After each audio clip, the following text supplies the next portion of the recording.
Hello and welcome. I'm making another floral jacket. It's sort of wine coloured. It's got all these gorgeous leaves and flowers. Yeah, I haven't finished it yet, but it's getting there. So, yeah. It's perfect. Perfect, perfect, perfect. Perfect jacket. So a little while ago, I made these two jackets and I said they're going to be floral jackets. And yeah, so this one, the one with the scoop neck, I have this, I call it the Highland mix, but it's sort of wine-coloured burgundy and mauve-coloured flowers and different types of foliage as well. So there's not that many flowers in here, but I've sort of laid them all out. So yeah, there's really not that many flowers, but there are lots of different types of foliage, and there's geranium leaves, and there's indoor plant leaves, and there's ferns, there's delphinium leaves, so all different greens, and there's the I think it's like a type of cherry leaf as well. And yeah, so all different, some really vibrant greens, some sort of moss as well. And I do have some fern leaves, but I'm not sure whether I'm going to use them or not, because I did use them in the strawberry one. And I don't like sort of featuring the same thing in two in a row. Not that they'd look the same, but we'll see. So, and I love these delphinium flowers. They're beautiful. I do have some more dark red ones, that sort of wine colour. So if I find that I do need more flowers, I could use some of those. But I don't know. I kind of like that there aren't actually that many flowers, and it's more foliage heavy than flower heavy. Because I feel like the yellow flower jacket is pretty much wall-to-wall flowers with the occasional ivy leaf. So, yeah, it'd be nice to make this more foliage based. So I did all the flowers first. I just pulled out the plastic bits in the middle, put a pin through them, and some of them had loads of petals, like too many, so I sort of halved them. So there were a few more flowers than there used to be. But yeah, so I set them aside, and this is all the different types of greenery. So then I sort of started just pinning them to the jacket, because I'm going to do a layer of greenery, then maybe another layer of greenery, then the flowers, and then some more greenery. So yeah, I have to start with the foliage. So here we go. I've put it on the mannequin, and obviously it's a mess, and it's just one of several layers, so it's going to look better. And the bits that are sticking up, you sort of have to stitch down the base layer first, then you stitch down a couple of little bits above. And yeah, so it's not going to look as messy as that, but I'm just giving you an overall. I'll show you all four sides of it, because they are all very different. And that's what I love about floral jackets. Like when you're beating a tweed jacket, you sort of have to, there has to be a uniformity to it, because to make it age well, there has to be this exact same amount of weight on the front, the back, the left and the right. But with these floral jackets, flowers are actually really, really light. So you can have it look, and also, you can have two flowers that are different colours but the same weight, and you can have two leaves that are different colour but the same weight. And here I'm not sure about these ones. I'm not sure about these at all, but I just went fishing around and got some more dark red flowers, but I think they're the wrong red, so I'll just leave them there for the moment. But yeah, I really love these leaves. The two-tone geranium leaves are amazing, and those cherry blossom leaves are, yeah, it's just such a good mix of colours. And I love the vibrant green in with the dark green. Yeah, so I'm happy with this. Now I have to try and stitch everything on. Oh my gosh. Stitching the first layer on always takes forever, because you're not used to navigating around the jacket, and it's just so awkward. But yeah, I will go and do that, and I will be back once the stitches are on. So then, yeah, last night I spent a lot of time stitching all of these bits on. Not all of them. I'd say I got about 2/3 of it done. So here we are. This is this morning. So you can see, yeah, some of them are done and some of them are not done. I think the last jacket I made, I said, there's no way I'm doing netting, making a see-through jacket next time. But it's actually quite useful having a see-through jacket to work on.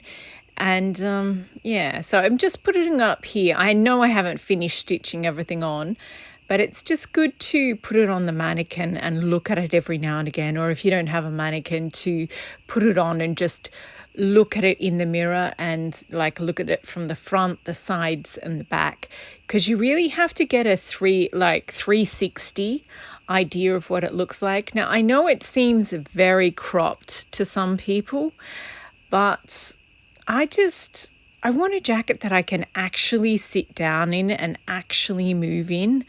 And I don't have a problem with, like, it's going to be worn over a t-shirt. So I know some people are incredibly self-conscious about their stomachs or their hips or their thighs or whatever. But I don't know. And here I've started putting some flowers on just to see what it's going to look like. But yeah, I do think it is a little bit cropped. I think once I've done a little bit more, just looking at the finished thing, well, it's not finished yet, but just looking at what I've got so far, I think this is me just showing you the stitches. I do think I'll hang a few bits down. I love the way the strawberries are sort of hanging down and they're low hanging fruit on the strawberry jacket. I think that's absolutely gorgeous.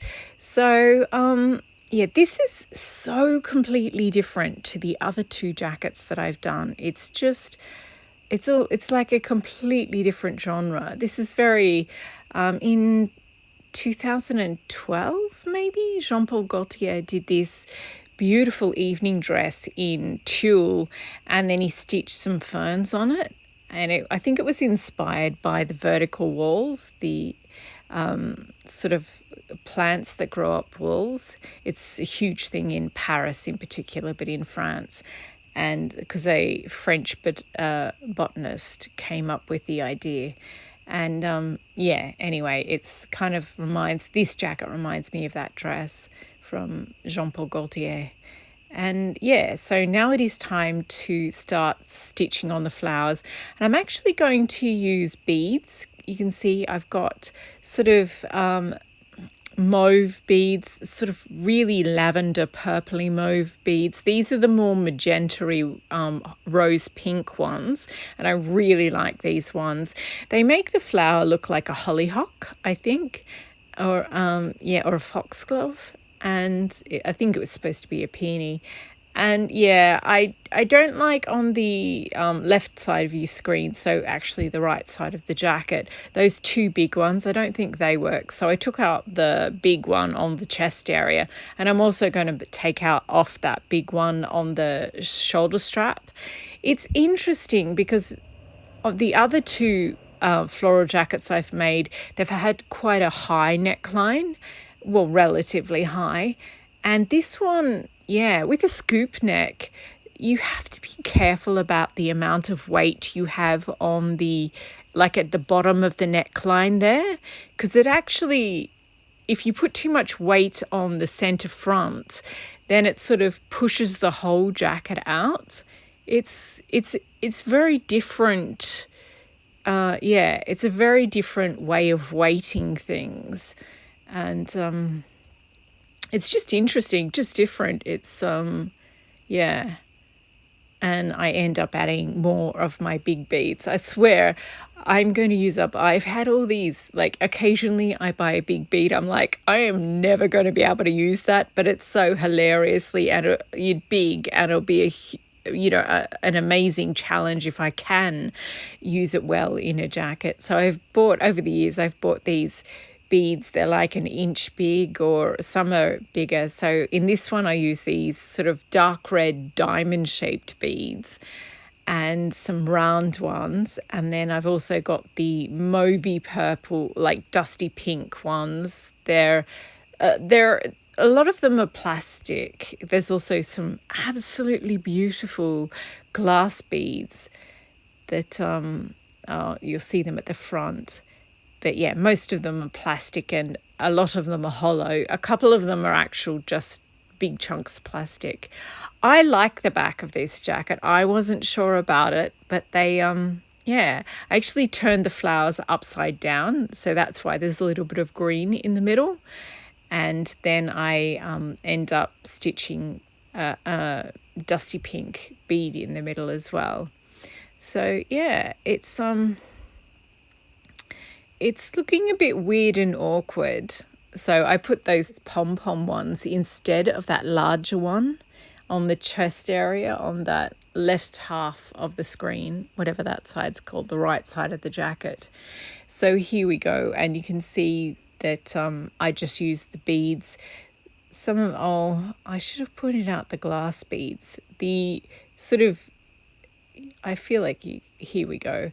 So the dull beads are heavy glass ones, and they're mostly clear glass with some mauve, and there's also flecks of gold in there. They are amazing. I think I only have like 10 or 15 of those. They are amazing, and the rest are plastic ones pretty much. And yeah, I love this mix, and I really love the different greens in here. You can see the diamond ones, you can see some of the glass ones, and I like how they've all got different textures as well, like different finishes on them. It's just different things. They're popular in different years, and I've bought them over, like, gosh, I don't know, I've been collecting beads like forever. And yeah, so, and all from different places all over. And yeah, it's coming together. Stitching on flowers just takes such a lot of time, because you've got to stitch it down so that it stays and it won't sort of collapse over time. It will stay, but you want it to look a little bit natural.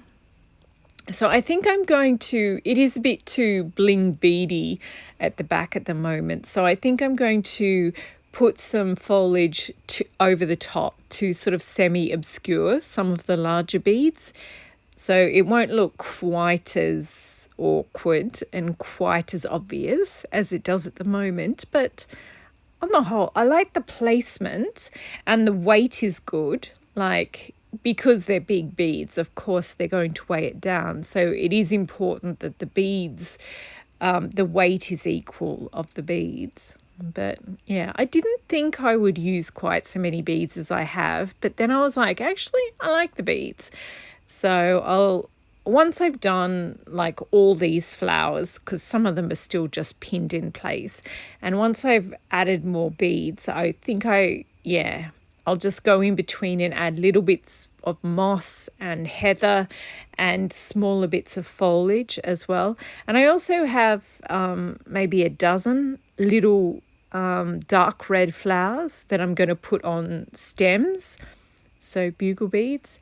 And I also have these sort of purpley ones. There's sort of a sprig of one flower and a couple of leaves.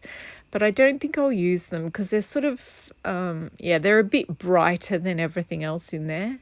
So, but I don't know. I like the twigs though. I like the sort of dark red twigs and the brown twigs. I might add more of those. So yeah, and I do have the fern. I'm not sure whether I'll use that or not. It's beautiful green, so maybe I will. And it's a good size to sort of just slot in between things that are already there. And yeah, I mean, you can see it's coming into shape. I think it was kind of wrong to use only small flowers on the straps, like on the shoulders. I think I need to add something a little bit bigger up there, because I put all the big flowers on the chest and the chest area, so it kind of doesn't look balanced because the shoulders are so small. So I don't know what I'll do about that. I think I might just put 2 like a flower on each shoulder, and that will round them out and sort of even out the silhouette, if you get what I mean. But it definitely looks, it's going through its awkward teenage phase. Oh, and now I put it on the dress that I made last episode and it didn't work. So yeah, I decided to go and get out the, I've got a black dress that's this same pattern. And I made it, I don't know, the middle of last year, I suppose. It was one of the first dresses I made from this pattern, McCall's pattern. And so this is what it's going to look like. I'm either going to wear it over a plain black dress or plain black t-shirt and jeans, and probably plain black t-shirt and jeans. Well, that's it for this video. I'm sorry the jacket isn't finished. It really frustrates me when I have to make an episode and I can't show you the finished product because, you know, I'm a fan of closure, getting closure. But you can sort of see where it's going. It's going to need more bulk at the shoulders. And yeah, it does look a bit midriff heavy, doesn't it? Like, because the hem of the jacket is so straight, it looks a bit severe. So I'm going to add some more leaves and maybe some more wine-coloured flowers and big beads. And I guess I could make strings of like drop down strings of beads as well. I just sort of make the bottom, the hemline, give it a bit more texture and variety so that it breaks up the eye a little bit, because it's too severe being that straight line. And I feel like these sleeves need more flowers as well. I think I'd really like to do one that's just foliage as well, and maybe beads in there as well, but just foliage and beads and not have any flowers at all. That would be challenging because I use the flowers to sort of, it's much easier to hide your stitches when you put flowers over certain areas. So that one will be challenging. I think I'll do a couple more floral jackets first and get my skills up, and then do an all flora, like all foliage one, just leaves and twigs, and beads, but no flowers. But obviously I'll have to finish this one first before I start another one. Anyway, I think the next jacket you'll see from me will be that tweed jacket, because I really want to make up that gorgeous tweed. So thank you very much for watching, and happy sewing.